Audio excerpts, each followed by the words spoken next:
бала төрөлгөндө 3 кылына турган негизги маселе. Биринчиден, кызбы, балабы айырмасы жок, балалуу болдуңузбу, перзенттүү болдуңузбу? Эң биринчи тандай турган маселеңиз эмне?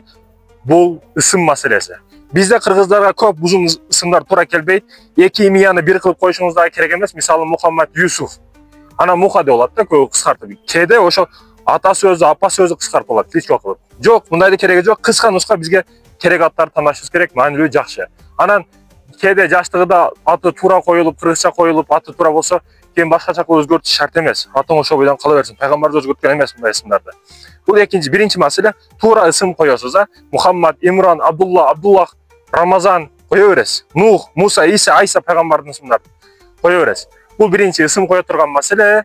Анан кээ бирөөлөр айтат, кийим алып койсо болобу, төрөлүп аткан балага, төрөлө элек балага, бешик алып койсо болобу, бешик алса болбойт экен деген ырым-жырымдарга ишенип алган. Бул жакшылыкты үмүт кылып алып койсоң эч зыяны тийбейт. Бешигин болсо алып кое бер, кийим кечеси болсо алып кое бер, жакшы ниет.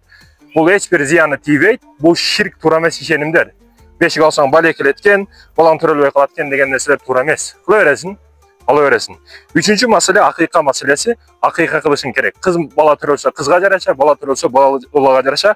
Акыйка кылып койсоң, мүмкүнчүлүгүң болсо, бул өтө жакшы сооп иштерден болуп эсептелет.